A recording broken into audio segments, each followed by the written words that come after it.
रोज एक नई कहानी देखने के लिए चैनल को सब्सक्राइब करें और बेल आइकन दबाना ना भूलें। संजू अपने पति अजय और अपने छोटे से बच्चे के साथ पूना में रहती थी। अजय काम की वजह से संजू को ठीक से समय नहीं दे पाता था, जिसके कारण एक ही घर में रहकर उनकी बातें भी बहुत कम ही हुआ करती थी, जो कि संजू को बिल्कुल भी पसंद नहीं आती है। तभी एक रोज संजू अपने पति अजय के लिए चाय लेकर कमरे में जाती है और चाय देते हुए कहती है, लीजिए अपनी चाय और बताइए ना, खाने में क्या खाएंगे आप? मैं सोच रही हूँ आज का सारा खाना मैं आपकी पसंद का ही बनाऊं। जो तुम्हारा दिल करे वो बना लो, मुझे कोई प्रॉब्लम नहीं है, मैं सब खा लूँगा। फिर भी कोई तो पसंद होगी ही ना, कोई तो ऐसा खाना होगा जिसे आप बहुत दिनों से खाना चाहते होंगे। आप बताइए, आज मैं वही बनाऊंगी। नहीं, ऐसा कुछ नहीं है, जो तुम्हें पसंद हो, तुम्हें खाने का मन हो, तुम बना सकती हो। आपको किसी चीज से प्रॉब्लम है ही कहाँ? आपको कोई चीज नजर आएगी तभी तो कोई प्रॉब्लम होगी ना। आपके पास तो मेरे लिए इतना समय भी नहीं है कि आप मेरी तरफ देखकर बात कर सकें, मेरे सवालों का जवाब आंखों में आंखें डालकर दे सकें। तुम्हारी दिक्कत क्या है? जब देखो तुम इसी बात को लेकर क्यों लड़ती रहती हो मुझसे कि मैं तुम्हें अटेंशन नहीं दे रहा हूँ, तुमसे बात नहीं कर रहा हूँ? क्या है ये सब? तो कौन सा गलत सोच रही हूँ या गलत बोल रही हूँ?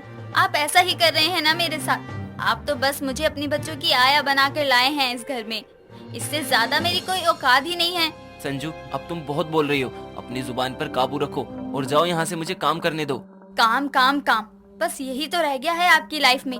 इससे आगे आपको कुछ नजर आता है या नहीं, या आप देखना ही नहीं चाहते? क्योंकि आप अभी तक अपनी लाइफ के पुराने दिनों से बाहर नहीं निकल पाए हैं, ना ही मुझे दिल से अपना पाए हैं। बस बहुत हो गया, तुम्हें जो सोचना है तुम सोचो। मुझे लगता है यहाँ खड़े होकर तुमसे बहस करने से अच्छा है मैं यहाँ से चला जाऊँ। आज कौन सा ये नई बात है? आप हमेशा से यही करते हैं। जैसे कि आपकी पुरानी लाइफ के बारे में बात करना शुरू करो, आप बात बीच में ही छोड़कर वहाँ से चले जाते हैं। संजू की बात सुनकर अजय गुस्से में कमरे से बाहर चला जाता है और संजू कमरे में बैठकर रोने लगती है। ऐसे ही समय बीतता है और समय के साथ संजू और अजय के बीच की दूरियां कम होने की जगह दिन पर दिन बढ़ती जा रही थी। ऐसे ही थोड़ा समय और गुजरता है। तभी एक रोज शाम के समय संजू सब्जियां लेकर मार्केट से लौटती है और देखती है कि उसका पति अजय एक दीपक नाम के लड़के के साथ बैठकर बातें कर रहा है। तभी वो उसके पास आती है, जिसे देखकर अजय कहता है, संजू, ये मेरा दोस्त दीपक है और दीपक, ये मेरी वाइफ संजू है। संजू ये कुछ टाइम हमारे साथ ही रहेगा, तुम इसके लिए गेस्ट रूम रेडी करवा दो। अरे भाई रहने दे, मैं अपने लिए रहने की जगह कहीं और देख लूंगा, तू चिंता मत कर। मेरे रहने से बेवजह तुम दोनों को परेशानी होगी। नहीं, मैंने बोल दिया ना कि तू मेरे साथ रहेगा, मतलब तू मेरे साथ ही रहेगा और तेरे यहाँ रहने से हमें कोई परेशानी नहीं है। क्यों संजू, ठीक कहा ना मैंने? जी दीपक जी, अजय जी ठीक कह रहे हैं, हमें आपके रहने से कोई परेशानी नहीं है। कम से कम आपके यहाँ रहने से कोई बोलने वाला तो होगा, वरना घर में तो खाली सिर्फ खंडर ही बचा है। मैं कुछ समझा नहीं, आप कहना क्या चाहती हैं? अब तो आपको यही रहना है ना, धीरे धीरे सब समझ जाएंगे आप। ठीक है, आप लोग बातें करिए, मैं खाने का इंतजाम कर लेती हूँ। संजू इतना कहकर वहाँ से चली जाती है। ऐसे ही समय बीतता है। समय के साथ एक घर में रहने की वजह से दीपक के सामने संजू और अजय के बिगड़ते रिश्तों की सच्चाई सामने आने लगती है। ऐसे ही एक रोज संजू अपने बच्चे को गोद में लिए हॉल में बैठी रो रही थी। तभी दीपक वहाँ आता है और कहता है, अगर आप बुरा न माने संजू जी, तो मैं आपसे एक बात पूछूं? ये अजय आपसे इतना उखड़ा हुआ और दूर दूर क्यों रहता है? मैं जब से यहाँ आया हुआ हूँ आप लोगों को लड़ते हुए देख रहा हूँ। दूर से देखने से आपकी लाइफ परफेक्ट है, आपका एक बच्चा भी है, पर पास आकर देखो तो कुछ और ही है। थैंक यू मेरी प्रॉब्लम समझने के लिए। दरअसल बात यह है कि ये बच्चा मेरी बड़ी दीदी का है और मैं अजय जी की दूसरी पत्नी हूँ। एक कार एक्सीडेंट में उनकी मौत होने के बाद इस बच्चे के कारण मुझे अजय जी से शादी करनी पड़ी। दीदी तो चली गई, लेकिन उनकी यादें अजय जी के मन से आज तक नहीं गई। इसलिए जब भी मैं उनके पास जाने या उनसे बातें करने की कोशिश करती हूँ तो वो गुस्सा हो जाते हैं और मैं बहुत अकेला फील करती हूँ।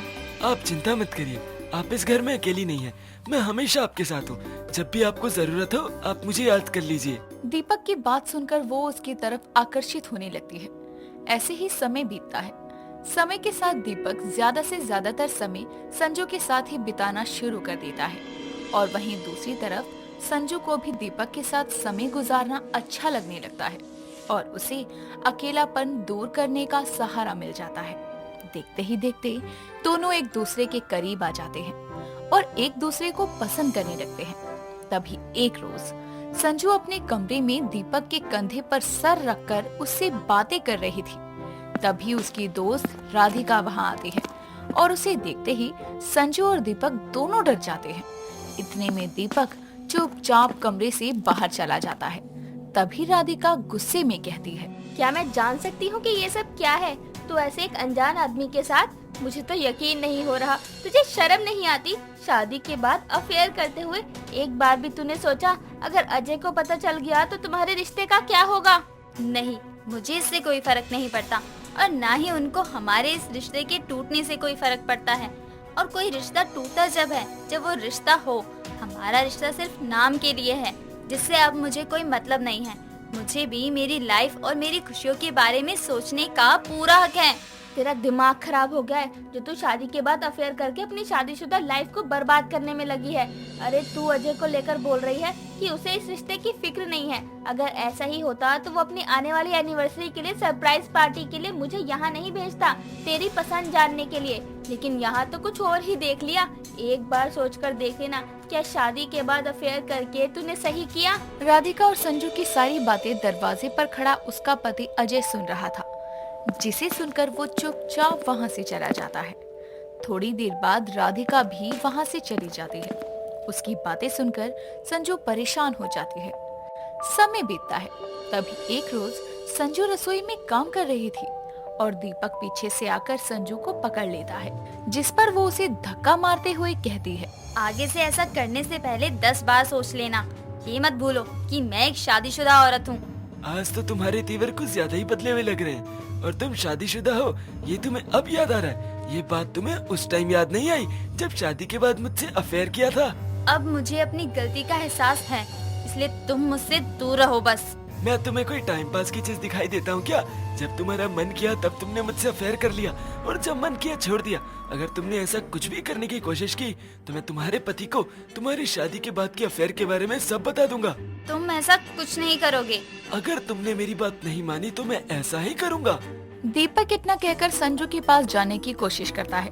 तभी वहाँ अजय आ जाता है और दीपक को संजू से दूर करते हुए एक जोरदार थप्पड़ मारकर कहता है, तेरी हिम्मत कैसे हुई मेरी बीवी के साथ ऐसी हरकत करने की? अभी इसी वक्त मेरे घर से बाहर निकल जा तू बस। भाई तुझे अपनी बीवी के बारे में कुछ नहीं पता। इसका मेरे साथ अफेयर चल रहा है जब से मैं यहाँ आया हूँ। मुझे तुम दोनों के बारे में सब कुछ पता है और इसमें इसकी गलती नहीं है, गलती मेरी है। मैं इन सब का जिम्मेदार अपने आप को मानता हूँ। अब तो निकल जा यहाँ से। अजय इतना कहकर दीपक को धक्के मारकर अपने घर से बाहर निकाल देता है। वहीं दूसरी तरफ अजय की बात सुनकर संजू का सर शर्म से नीचे झुक जाता है और वो अपने पति से अपनी गलती की माफी मांगती है, जिसके बाद दोनों एक दूसरे की कमियों को पूरा करते हुए, एक दूसरे को समझते हुए एक साथ खुशी खुशी अपना जीवन बिताते। दोस्तों, अगर आपको ये कहानी पसंद आई तो इसे लाइक करें, शेयर करें और कमेंट करके बताएं कि कहानी में आपको सबसे अच्छा क्या लगा।